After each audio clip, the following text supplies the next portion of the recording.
On this week's episode of Just a Walk Thanks, we have a very special guest. JD Hayes, part of the Lindsay Park dynasty, joins us to deep dive into his life, his career, their operation, and our fillies that they now take care of. Then we talk about our fillies pack. 4 fillies plus Rip Raw. Outstanding value. Rip Raw proved himself to everyone yesterday there at Sandown. And we bring it home with some AFL chat where Butch and Rob are still very, very much all in on the Hawks and a little bit of doggies. But I think they're kidding themselves a little bit. It's all about the Swans. Bring it home, finish it off with bets, lots of bets. New Zealand, Moonee Valley, Randwick, and even some footy. Enjoy the show.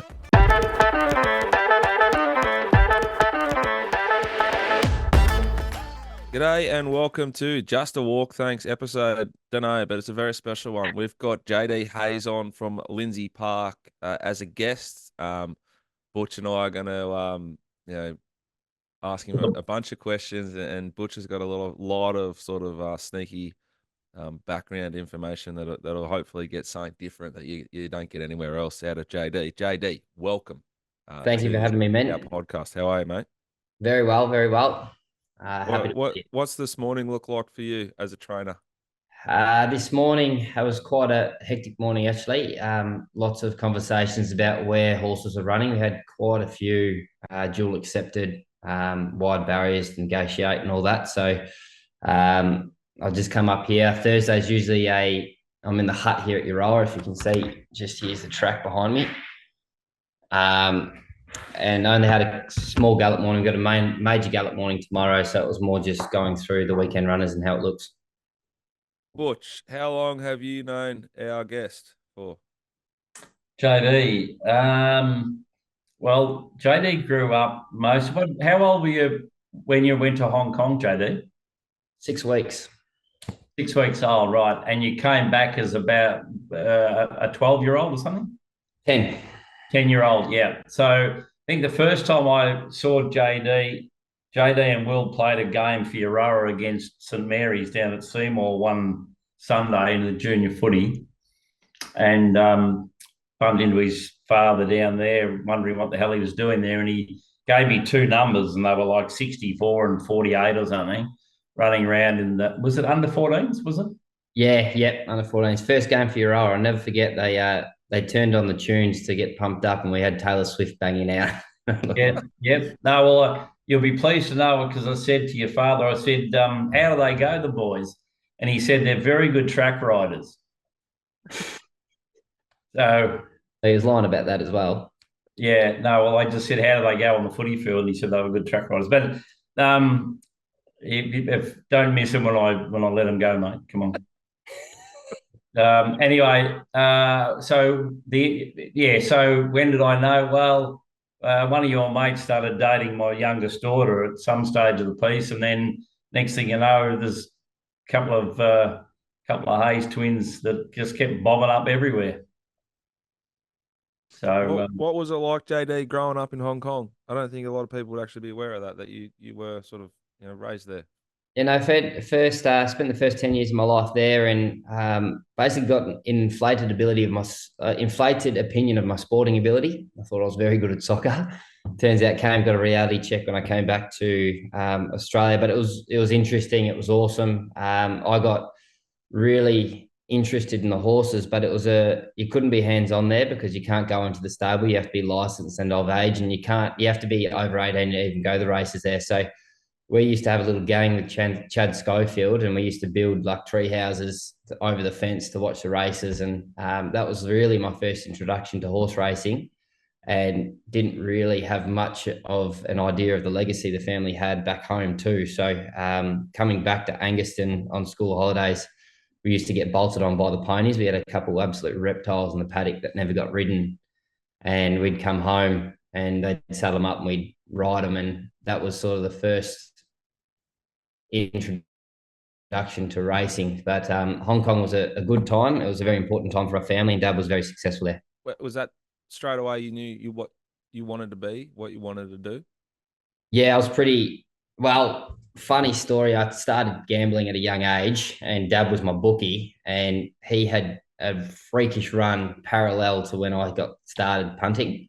And I think he had 25 winners in about 8 weeks, 10 weeks there in Hong Kong. And I turned my little $5, $10 bets, and I've made a fortune, and I was just hooked ever since then. And then the passion from there grew from that introduction into the actual horse side of it, and realizing what a leg up we have in the industry too, because it's a really good foundation to start off on. What are you still a passionate punter, like form I certainly like a student? putter. I do. I do. I am susceptible to a bet, but it can come to a point where if it affects your training, it's probably not for you. So just when an opportunity presents, I will have a cheeky little bet on it and try have steak for dinner.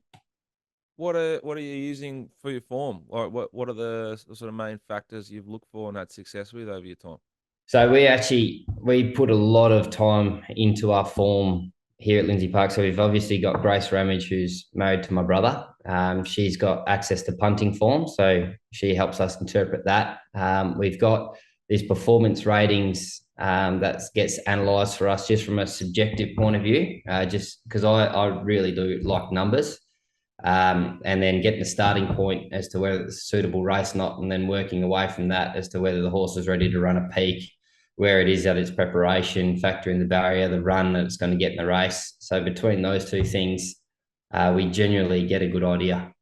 It seems to be doing well, it seems to be working pretty well at the moment. I don't know what the strike rate is, John, if you do, but you blokes are absolutely like completely airborne at the moment.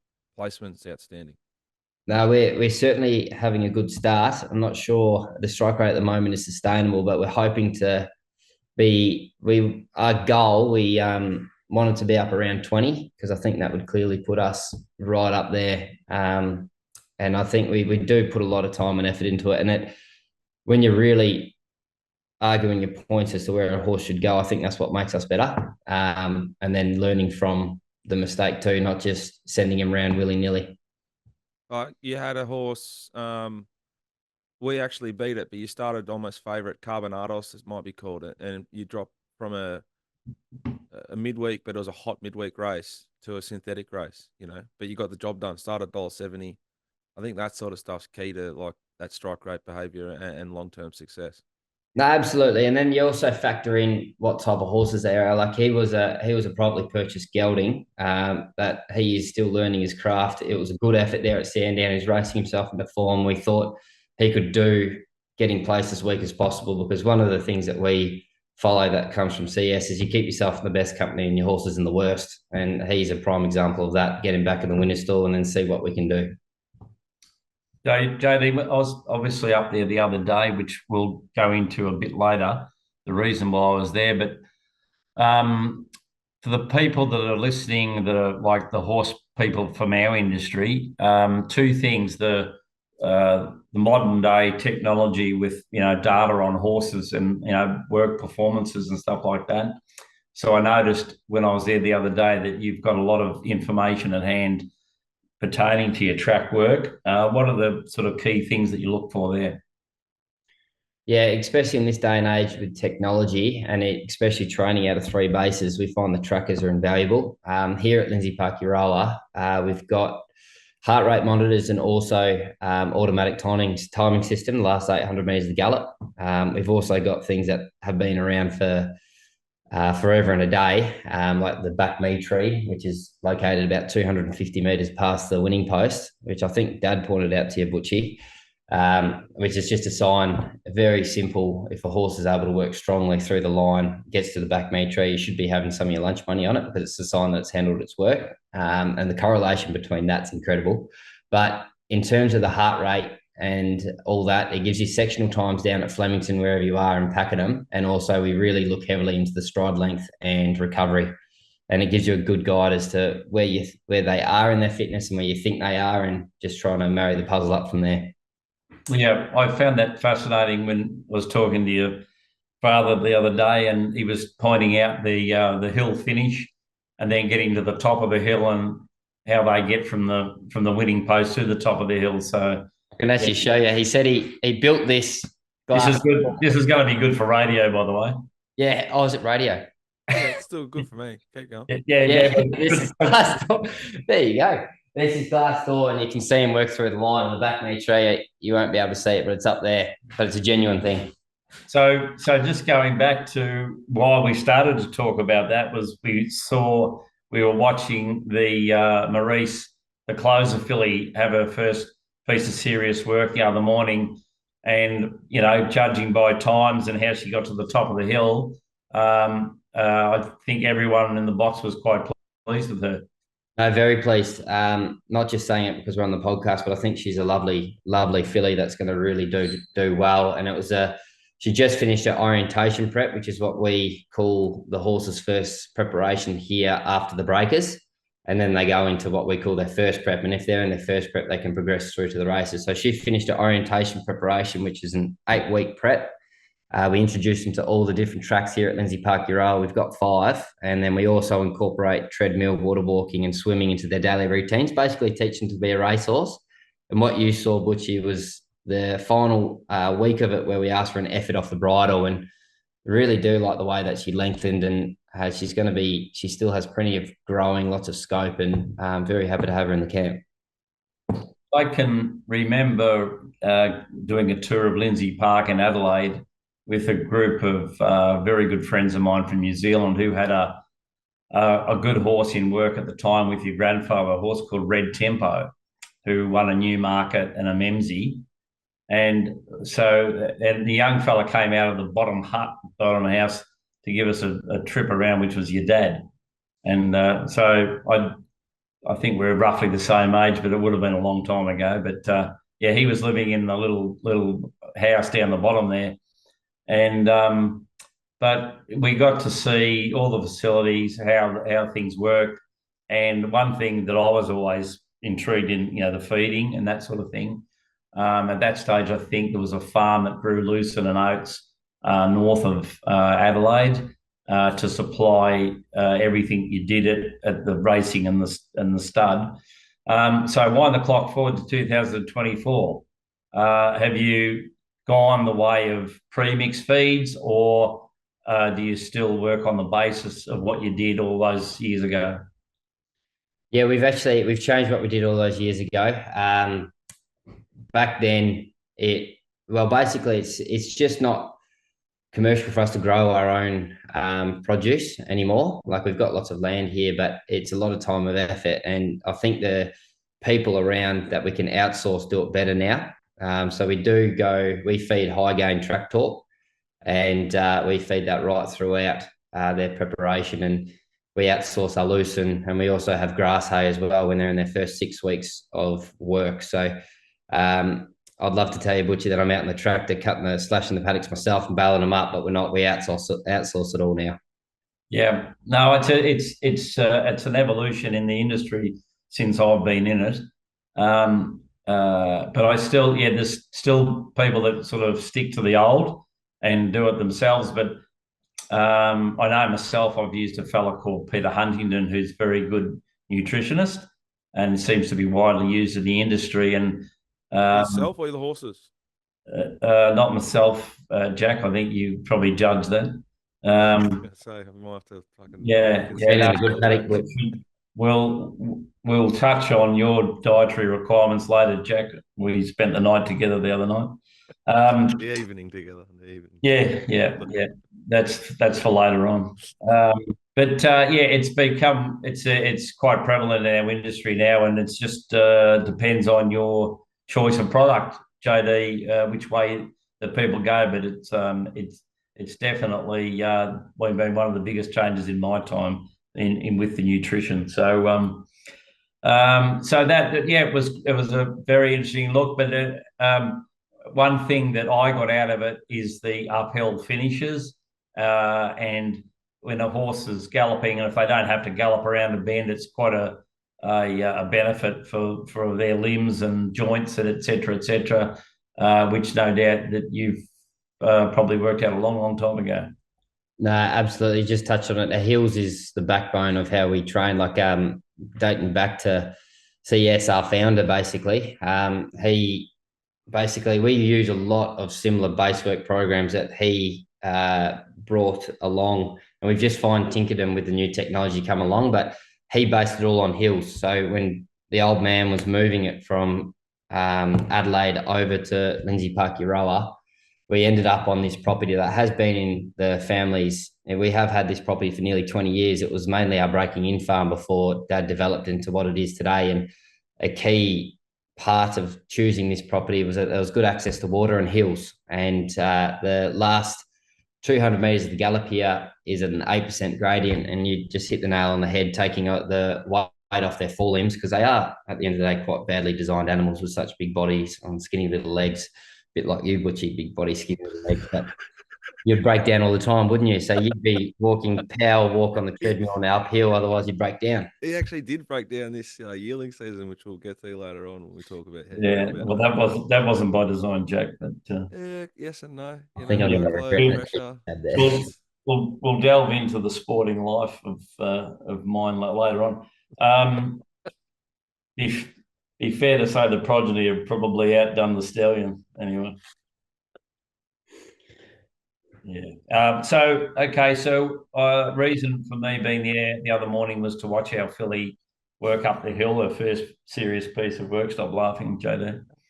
And then we also went down the bottom to have a look at the other filly, which is the Alabama Express, out of Daddy's Poppet, the American mare by Jono, Scat Daddy. Yes, Scat Daddy. Yeah. Who's looks like a forward type, but within 24 hours, I think Alabama yesterday had a fantastic day with a couple of emerging 3-year-olds, one at Sandown and one in New Zealand. Jono, you saw it win yesterday? Yeah, Alabama Lass. She was very impressive. I think she won by about 3, and she was running all over the shop. So she's got plenty to come, I think.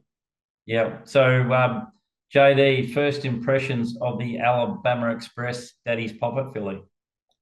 Really happy with her. She's got a beautiful temperament on her. We're just taking her around early stages of orientation, but we're going to build her up. I have to step her up to even time, but really happy with the physical type that's there. Lovely big bum, and obviously by the correct stallion. Love the mare that has got a bit of speed behind it too. So very happy to have it as an addition to the stable. I think well bought, Butch. What timeline? We saw the Maurice filly the other morning. In your program, how long before we see the Alabama have a little scoot up to the top of the hill? So she's probably going to have her off the bridle gallop in about 4 weeks, approximately 4 weeks, if she's doing everything correct. And look, I'm expecting her. She's a bit of a different type to the Maurice. She looks sharper, a bit earlier, and if she really lets go nicely and shows us that she's putting her hand up for the earlier 2-year-old races, we'll give her opportunity, because the orientation preparation is such a lovely way to be able to assess how they go. And we've had a bit of luck in the early 2-year-old races in the previous seasons with such as Bob Bastille and Little Bros and Arkansas Kid. They were ones that went up and really grabbed your eye in the orientation preparation and ran a nice time.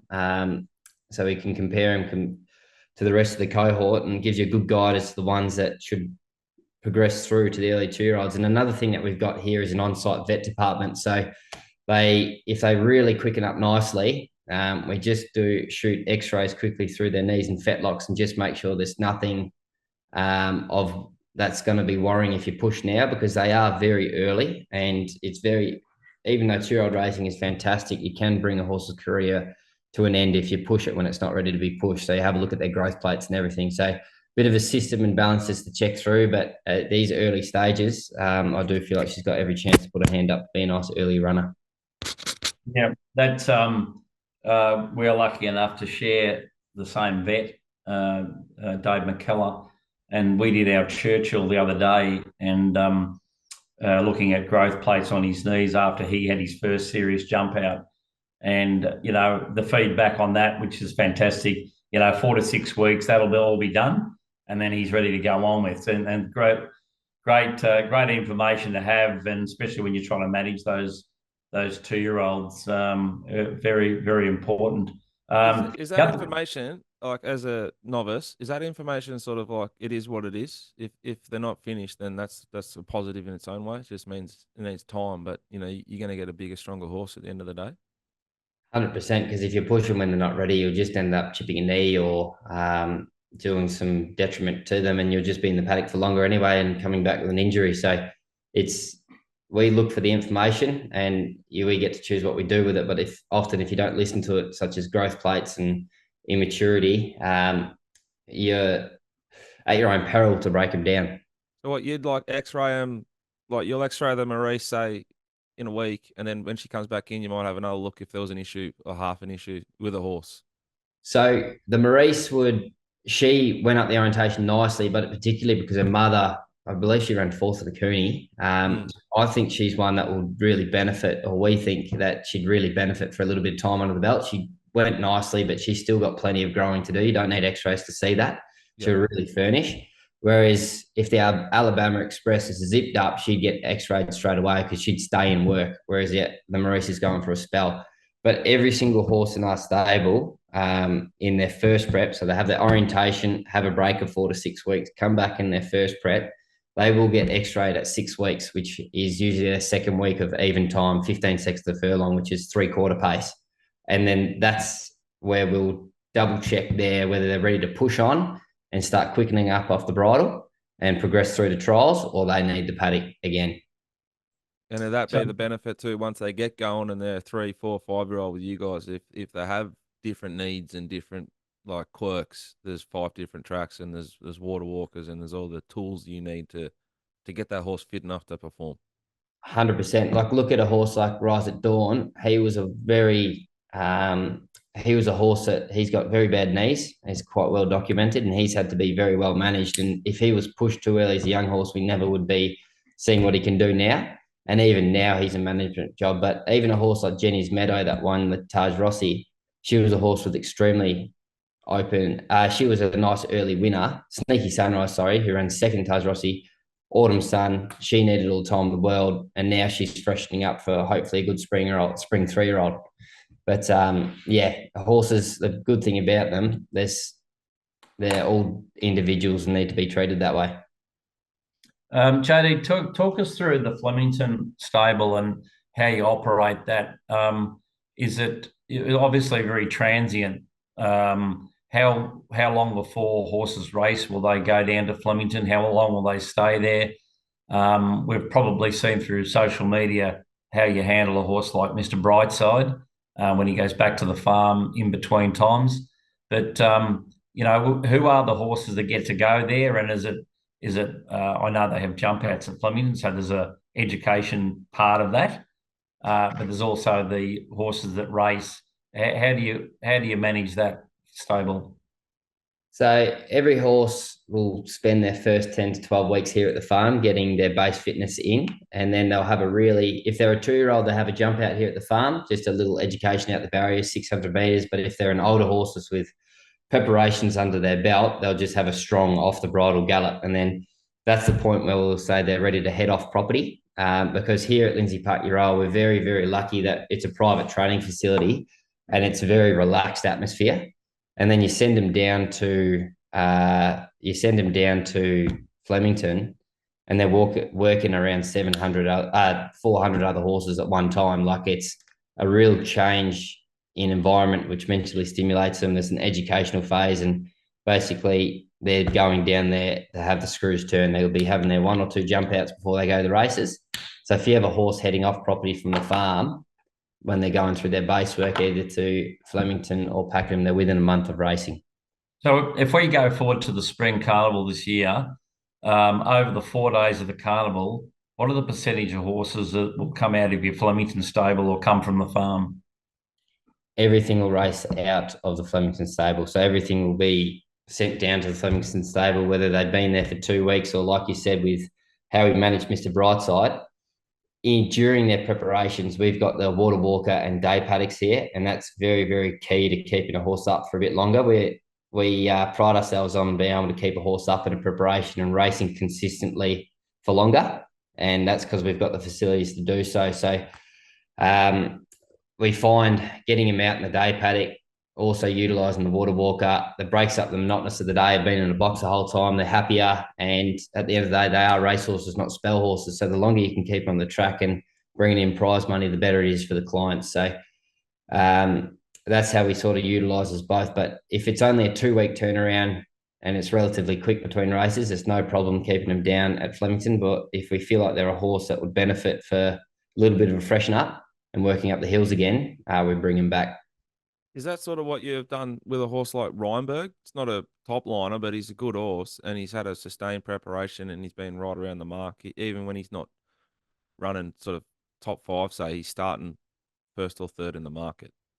He is a horse that loves being trained out here at the farm. He gets out in the day paddocks all the time, and he actually, speaking about individuals, his little kryptonite is his feet, and we're lucky we've got good farriers everywhere, but Jules, our farrier up here, seems to know. He seems to have the password to that horse. He seems to really get him firing.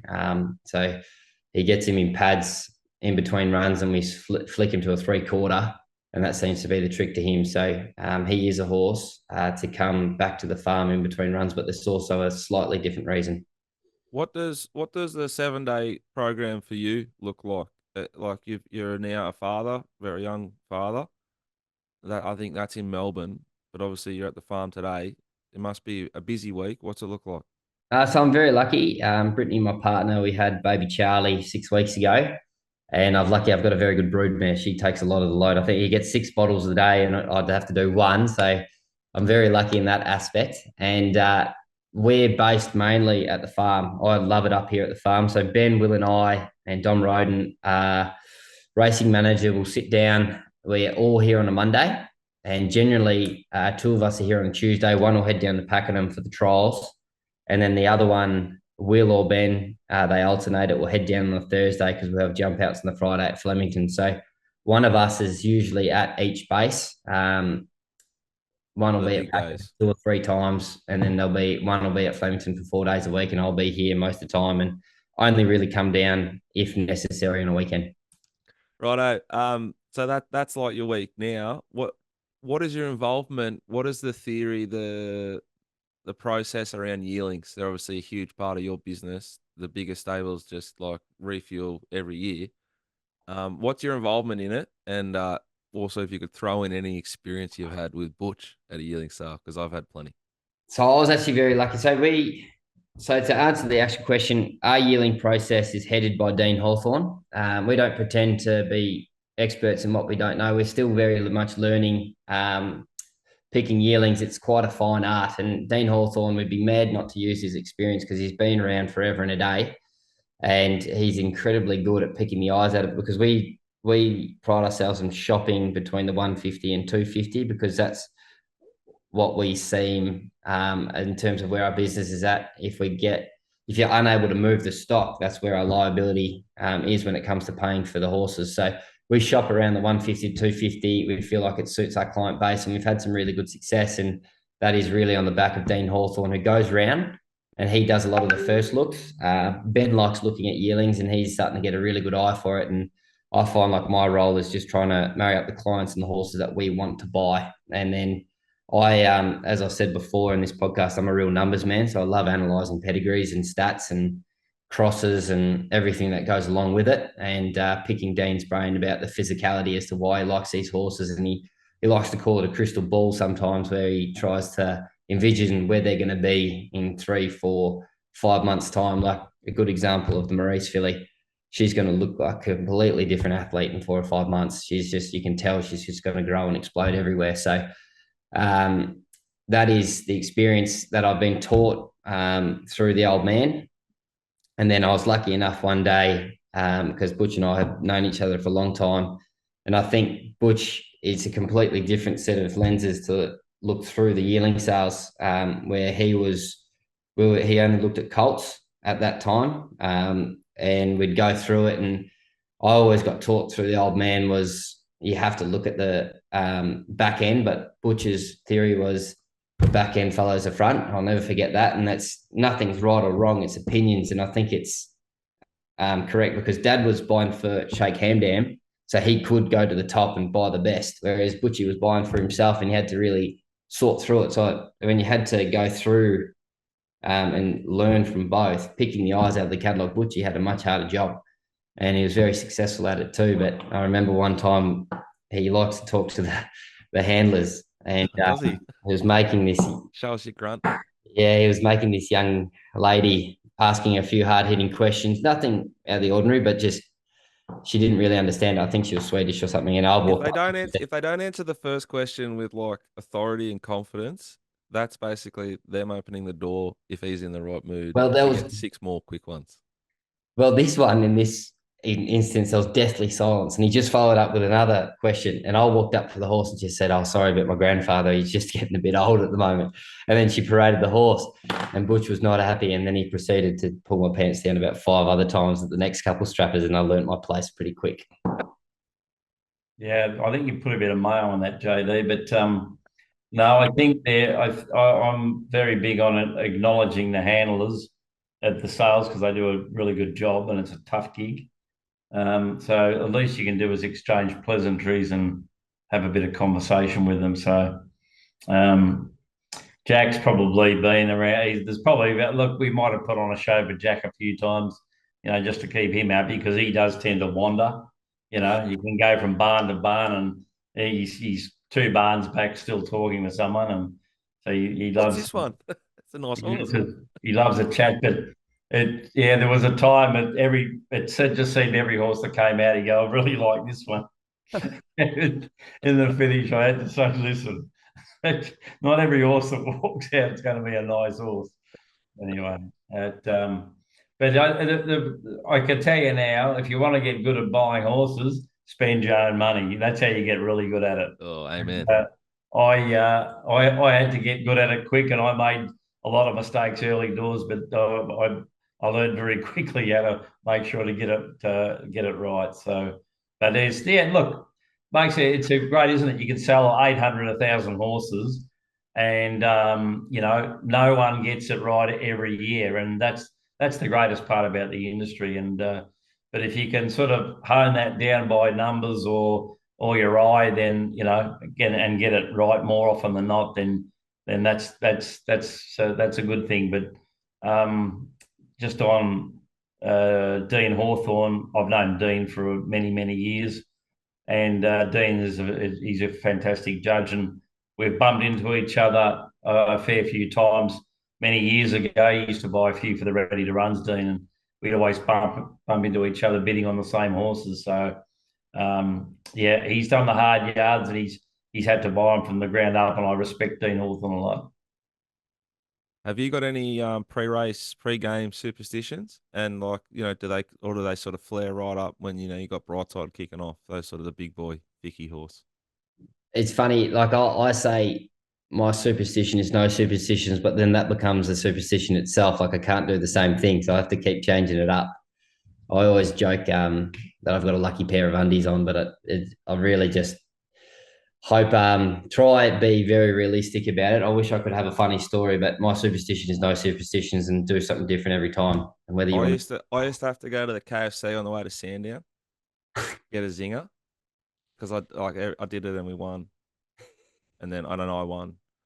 I my didn't do dad it. was I very didn't do it yesterday. I rolled past. I was running late with Lenny, and I thought don't need to give her KFC, and so I've broken that superstition yesterday. with Rip Roll, that was outstanding. But Dad was very superstitious. He used to cut ties. He used to have lucky ties. What, like every time? Yeah, if he had a bad day, I remember clear as day. He had a horse called Great Win in Hong Kong, and it was going for its 6th in a row. And unfortunately, he went and missed the race and had to be put down. And it was a really nice tie. Remember Mum being devastated because it was one of the top end ones, and he's just grabbed it, got the scissors, and just went and threw it off the balcony. What sort of roles your mum played for you? Talk a lot about your dad and your grandpa. But She's the boss. I'd imagine she'd done a heap. Yeah, she's the boss. She's the mother duck that keeps us all in line. As well as my sister, actually, she's a very important role in the business as well. She doesn't get talked to enough about, but she's got a very important role in the business. But Mum, yeah, she's the one that holds us all in line. If he's good at giving a bollocking, but you're in serious trouble when you get one from Mum. Footy teams, you got one? Western Bulldogs, but I was hardcore Western Bulldogs 2016 when we won the flag and sort of drifting away. Stole the flag. Yeah. I won it fair and square. It was beautiful. Morris, unbelievable tackle. JD, Do you reckon you're a chance this year? you're underselling yourself. What year were you on the playing VFL for the Bulldogs? No, I pride myself in placing myself in the correct grade. I played 3 years VFL, got 40 games VFL, but seeing the light, I wasn't fast enough, strong enough, or had a big grab. So I went back to country footy and enjoyed quite a few nice seasons there with my mates and loved it and got more fan income with the horses. And Will decided to pursue the AFL career. I thought he was 150 to 1. And to his credit, he got there. And but I remember sitting him down because I was actually coach at the local footy side and I was trying to recruit him and I looked him dead in the eye and I said, now he's a very superstitious man actually with his footy and racing, but I looked him in the eye and said, you're just not good enough. And he said, actually to his credit, he said, we've been handed a lot with a big leg up in most aspects of life with family being very successful. And he said, from footy, it's just from scratch and it's going to be off my own bat. So that's why he was so dogged on it. And that he was so hell-bent on getting drafted. Like it was the be-all and end-all. And I remember I was helping Alexandra Butcher's Bourne. We got called in to move furniture. And Butch sort of got wind of Will being really keen on getting drafted because we had Zach Merritt for the Bombers, who was just coming through, AFL superstar. We were sort of getting insight into AFL and I could feel Will itching. He was having a good run at VFL, kicking a few goals as a small forward, and Butchie rang him. And do you want to tell the story, Butchie, because you were the one that broke his heart? Yeah, no. Well, can we just clarify that you were behind this? I didn't really want to do it, but so I was trying to think that I was trying to sort of hark back into, a team that may, would draft. That would probably Someone that shouldn't be drafted. Yeah, a fringe player or whatever you want to call him. But anyway, and the only bloke I could think of, and he races a few horses, and I did speak to him a few weeks back, was a fellow called Mark Dawson, who was heavily involved at North Melbourne, Smokey Dawson. And so we were downstairs, he was upstairs, and I rang him and said, it's Smokey Dawson here from North Melbourne. And I could just tell on the tone of his voice how engaged he was and how taken back he was and how emotional he was. And as much as I would love to have gone right through with it, as a funny story, I did actually feel that I may have taken it just a little bit too far. And I do sense that, so when he found out it was us mucking around with him, and I do... Don't bring me into this. This is solely you. I do sense to this day that I get a tepid response from him every time that I see him. So when you crush someone's soul and dreams, Butchie, that's what tends to happen, mate. Yeah, that's exactly right. So it might come back to bite. Anyway, we've got an in at Lindsay Park via yourself, JD. So even though Will mightn't, he'll come around eventually, I'm sure. But I've got thicker skin. That's why there was no one more pleased than myself the day I saw he got actually drafted, because I thought, thank God he's actually gone through that experience. And I was just wondering when the day he got the call, whether he was having second thoughts about who was on the end of the phone. I believe he picked it up and said, "Fuck off, Butch," and hung it and then rang back. Yeah. Not get me twice. He would have been entitled to that too. But anyway, cruel trick, and karma's a thing, so it'll come back to get me one day. But if you weren't Will Hayes in that day, it was very funny. Yeah, brutal but funny. Butch tells me you can speak Mandarin. Yeah, I can order you a cheeseburger. If you want me to negotiate some business deals, you might need a translator. It's I studied it throughout, obviously in the first 10 years at school in Hong Kong. That was interesting growing up there, but very good at Mandarin there. Sort of lost it throughout primary and high school, but kept it up. I did VCE Chinese, but decided it was going to be my sixth subject and and dropped a fat 19 out of 50 in there, and then it got marked up to a 31 because it was deemed a hard subject, and basically telling you I got an E in it, and then did it in university. So I've spent a fair few years studying it. I should be better than I am, but I can definitely get you a cheeseburger and drop a knee how every now and then. What about? Obviously, sorry, Butch. Well, just run one past you, JD. Lobster. Yeah, no good. If you're asking for if you're asking for more money, 多少钱? yeah, there you go. The only two things you need to know. Had my public and quieter. That's also a good one as well if you're trying to sell it to them. Well, I need. Yeah, you said that down one show a few times, I think. Yeah. You just said it to your doctor the other week, didn't you, Butch? Oh, gee, yeah. Now, why are you telling your doctor you love her? No. He gave me the flu shot, and he tells me he grew up behind Sha Tin Racecourse. So we started talking about the new territories versus Kowloon City, and it's just amazing that someone's sticking me with a needle that grew up behind the Sha Tin Racecourse. So we had something in common. I went over there with a horse that stayed with me from New Zealand in 92 or 3.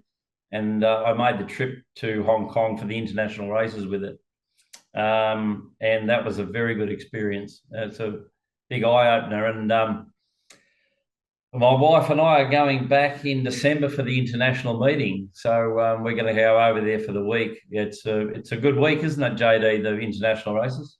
Oh, I highly recommend it. And yeah, if you haven't done it, it's a sensational week, starting off with the International Jockeys Challenge on the Wednesday and fantastic racing at Sha Tin on the Sunday. And there's a few pubs in between to be visited as well. So if you're a race goer that likes a worldly experience, it's one that you have to tick off the bucket list. What's your favourite restaurant over there? To be honest, it's actually, I don't know what it's called, but it's in the markets in Stanley. And I'm not making this up, but their signature dish is called Bang Bang Chicken. And it's just unbelievable. They spend about 24 hours cooking it.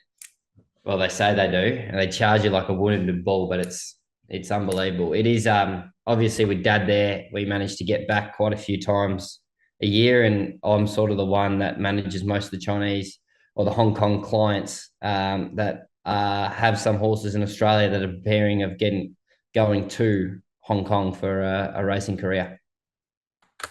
Nice. I reckon we've taken up enough of your time, JD. You've been very, very entertaining. Very, very grateful for you coming on.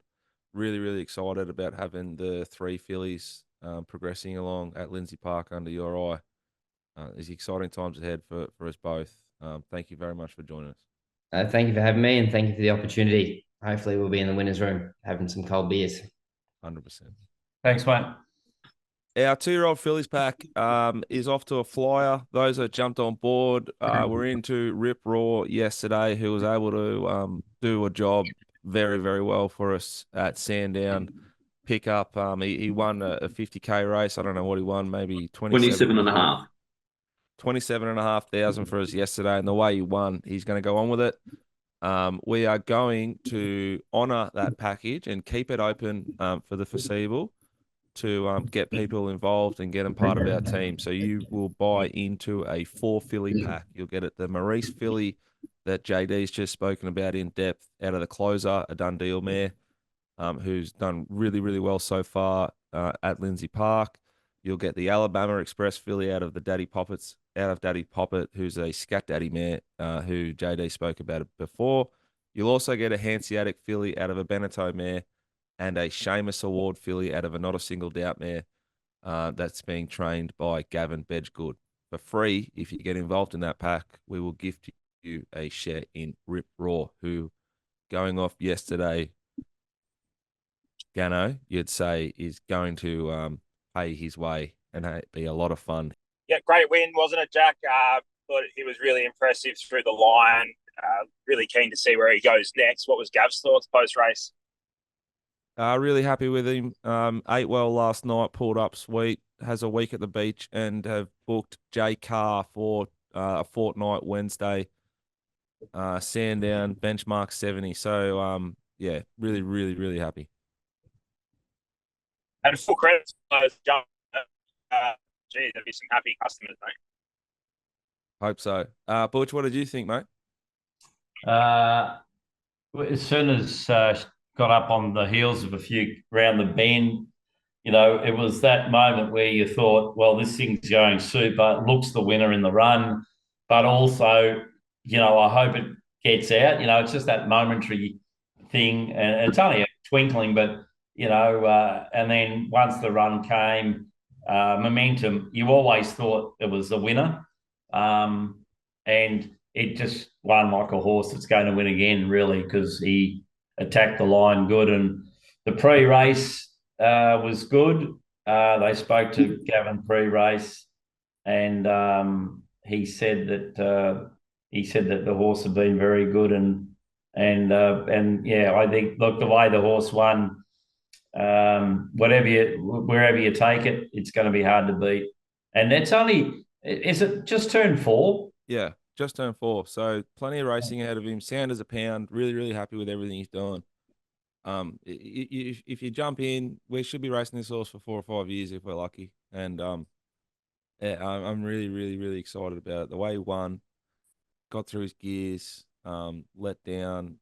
He's got SPs over 800 meters right near Riff Rocket. And that was a 300-meter race on Wednesday there. So unlimited upside for what he is, and yeah, I'd highly recommend that you get involved. The offer will stand, and So even though the horse won yesterday, the offer still stand. The package part of that, you still get a free share in Rip Raw. yeah, for the time being. Obviously, if it goes off its head and it just fills right up, that'll probably fill it up. But yeah, we really want to clean up what's remaining of the 2-year-old fillies, and I think it's a great package for owners to get involved in our stable, and I think they're going to go have a great experience, and they're going to spread that risk around, and they've got a winning horse already to get them through as we wait for the Maurice and the Alabama and the Hanseatic and the Seamus Award to get to the races. So if you're interested and you want to get involved, Jono, JONO, at themailbag.com.au. Final week, Rob. What's he meant to be, Rip Roy? Is he going to get to a mile, 2,000 metres? He seems to be hard going. Jamie just suited him perfectly with those kind hands that she's got. I think the thought process was they couldn't get him to go kind, and therefore he was a 1,200, 1,400 metre horse, and he went really kindly yesterday. The change of environment at Gavin's place has obviously worked, and Jamie really suited the horse. So she'll ride him again. We'll probably stay 13, 1,400 for now, but if he continues to race in that manner, you think he can get a trip. It might be a front-running 1,600, 2,000 metre horse one day. Yeah, we Go could to the lead. We could have like the first 4 and run one day in the Werribee Cup. I sent you a message this morning, Jack, with a little long-term target that could be suitable for him. Yeah, the racing manager's aiming at, you wouldn't believe it, but he's aiming at $1 million race in New Zealand for the 4-year-olds. Oh, shock horror. 4-year-olds over a mile in January. Never know. Jono, while you're being parochial, Charm Spirits in New Zealand, in a general term, what do we expect from a Charm Spirit? Yeah, I actually looked that up earlier before I sort of messaged Jack to find out if he, thought Rip Raw could get into this $1 million race in January. Yeah, like the half brother to Rip Raw, Mr. Maestro, who obviously got well over a trip. He is by Savabeel. Charm Spirits had a few stayers, had a few sprinters as well, so probably a mix, but obviously, yeah, as I said, the half was definitely a stayer, so every chance he can get a trip. I think Charm Spirit's like a 1,600 metre stallion as a rule, Butch. Yeah, well, Kerwin's Lane, Globe, those sort of horses come to mind. Yeah, Yeah, look, it's hard to say. Sometimes you pigeonhole them and say soft ground, but New Zealand sort of tends to be soft ground, so it doesn't necessarily mean everything. But yeah, it's just that European sort of um, thing again. Where it's just they're not 2-year-olds, and the timing of purchasing this horse could be impeccable, really. 4, 5, 6. Yeah, it's this could be the start of him progressing right through his grades. But like Charm Spirit was an invincible spirit. We know him through I'm Invincible here. But he was out of a Monsieur mare, which is, really that's stout. So look,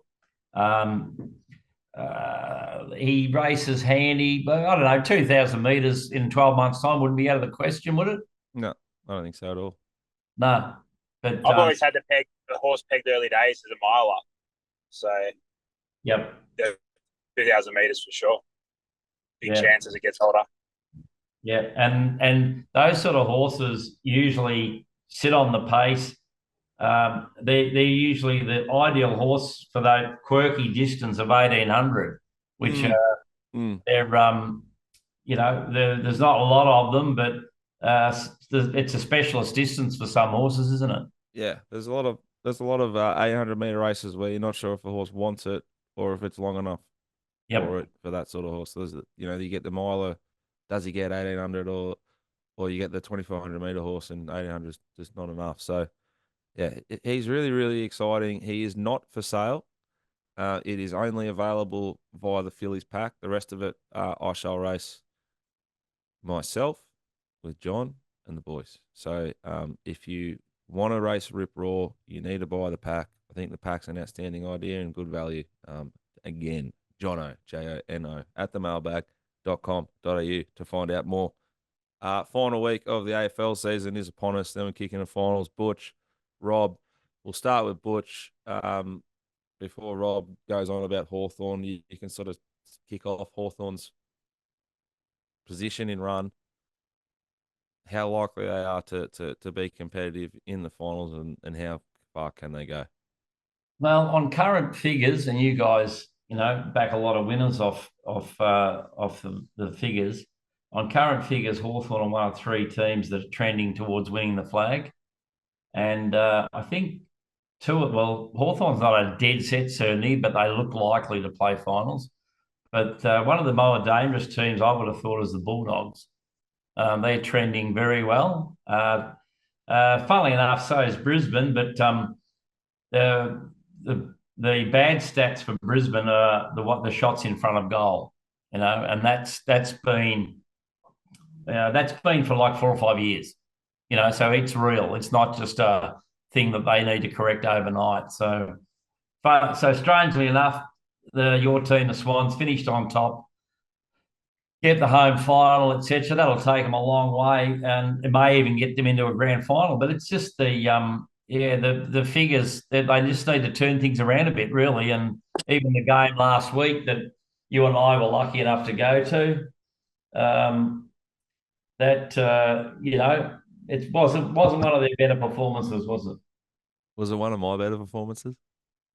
Well, you should have heard him Saturday morning. Gee whiz.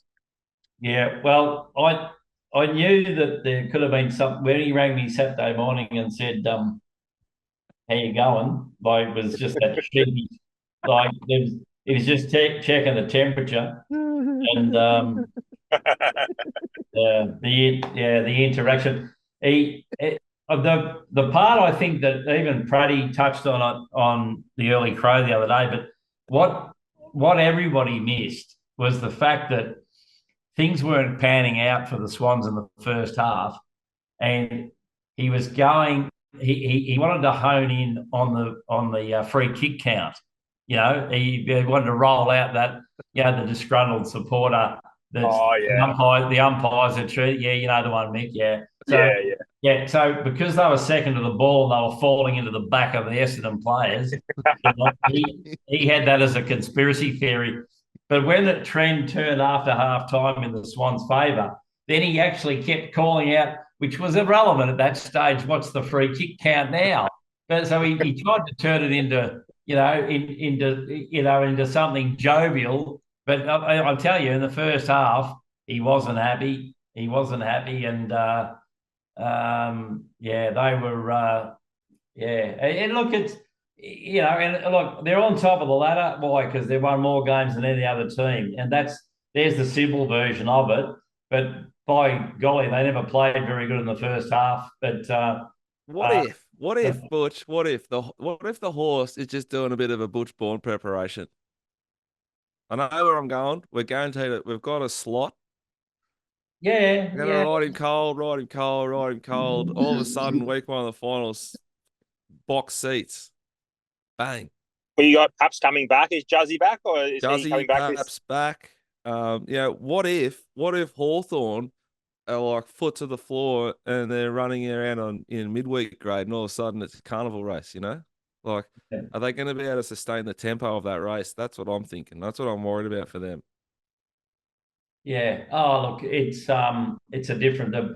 When the rounds finish this week and everyone's got a spot in the top 8, then all of a sudden it's game on. Like you whoever's in it, and it'll be the healthy list, and that's. I remember going to watch North Melbourne, Brisbane Friday night. Might have been a prelim. Brisbane were absolutely smashed with injuries. I think McRae might have been playing at that time, and North Melbourne beat them, and they had a full list the year after and a very healthy list the year after, and that was the start of their three-peat, Brisbane. So they could easily have won it that year, but they just got cruel. They lost 4 or 5 really good players. So it's a thing. Don't worry about that. It is a thing. It's probably going to stop. It's probably going to be the reason why Collingwood don't get into the 8. So anyway, you're on top, Jack, and you and I were lucky enough to get to the game last Friday night. I got dragged out of the president's lunch to be sitting on the rafters. So that was a positive. Can I publicly thank Paps for that? But I genuinely thank him for the tickets. So, like, he obviously went out of his way to get you some great seats. I think he may have had an insight into why he was strategically placing you in the last row of the stadium. Is that fair enough? Robbie, are you wearing your Hawthorn hat or your dog's jersey, or you're waiting to see what happens this weekend? Have you decided yet? Oh, total self-interest. I'm terrified my 2 premiership bets are going to play each other in the first round in Dogs v Hawthorn. That's the most likely scenario. But ideally, GWS seem a bet at $3 off 8 in a row against the Dogs. They win, and Carlton somehow beat St Kilda. But I think the St Kilda is a big problem for Carlton, and the even money looks pretty good to me there. Yep. And finals wise, you really like the Dogs still, do? We saw what it did to your boys. They've got amazing forwards, most exciting, big forwards. They've got an amazing midfield. They've got that Rolls Royce, the Bont. Treloar's playing the best footy of his career.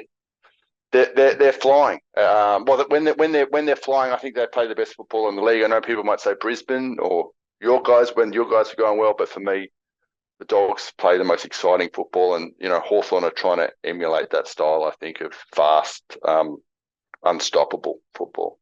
Yeah, look, let's wrap up the AFL. I think we'll see another sort of ridden cold performance from the Swans on whenever they're playing this weekend, and then you'll all of a sudden see them put into a race there, week 1 of the finals at home. But I can't wait to see what happens. Racing this weekend, we head to Moonee Valley in Melbourne, and where do we head to in Sydney, Mickey Gannon? We're at Grand Week, mate. So it'll be nice card out there. Wing Stake, Group 1 racing. Group racing is back. Rails out 3. Good 4. I expect it to play probably lanes 4 to 10. Got a couple for you, mate. Miss You Weller, double figures around $20 mark. I think it's in race 4. Very, very safe each way bet. Nice. And I thought Jolie Star, whilst come up short, still probably the right price around $3.40. I think she's just too good for them. So we'll take Jolie Star and Miss You Weller. All right. At Mooney Valley, got a fair few. Here we go. Race 2, the 8, Polyglot. Polyglot, yeah. Race 2, number 8. Race 3. Jono's looking at me funny. It's race 2, number 8, if you're playing at home. Race 3, number 1, Dom. Race 4, number 1, Manolo Bling. They're the 3 bets I love at Mooney Valley. And in race 8, I thought the Queenslander Golden Boom could run a big race from on speed. I think it'll be a massive advantage, the 5-meter rail, to be punching up on the speed. Rob, anything of interest for you across the weekend? All other than to say that the Warwick Stakes meeting is one of my favourite meetings of the year, and we're going to get a decent run on track. Just pray for no rain on the day, because 2 mil it could all go to shit. That's all it needs at Randwick. 2 mil on race day, and it's going to absolutely. Oh, we've seen it before, but yeah, one of my favourite meetings. I haven't really looked at it. Going all right without doing that. He'll just be waiting until the horses speak to you, themailbag.com.au, if you want to get Rob Scurry's Mounting Yard mail. Jono, over in NZ, what are we doing? Race 6, number 6? Race 8, Tarapa. It's our group racing returns, Group 2, Foxbridge Plate. I think I might have tipped this horse first up, Master Fay, a couple of weeks ago. It ran second to probably the best horse in New Zealand at the moment, Crescetti. Not sure it really wants the heavy track, but there'll be good speed on here, and should be doing its best work late. $9. I thought it was a bit of a gift. Oh, beautiful work. Butchie, bring us home. Have you got one for us anywhere around the grounds on Saturday? Well, I think we'll go for the AFL. Yep. We'll go for the AFL here. We'll kick off Friday night, $2.10, the Melbourne Demons. Collingwood are starting to rest players, get surgeries. That's always a giveaway. So they'll be switched off. So $2.10 on the Friday night for the Demons. Now that they've found redemption and they've all kissed and hugged, Crispin Petrarca's been back in, spoken about his trauma. They've all got around him. Max has re-signed, Viney's re-signed. There's love everywhere at the Demons. So they'll be all pushing in the same direction. And I think we've got to go $1.57, the Suns down in Melbourne against Richmond, who are pretty ordinary. I think they're going to play Dusty. Are they playing Dusty the last game? I think I read that. I think they will. I was looking at the $3 for the Crows to beat the Swans up in Sydney, but I thought that might upset you if I tipped you that. So, no, you do you. Sorry, you do you. Yeah, that's all right. No,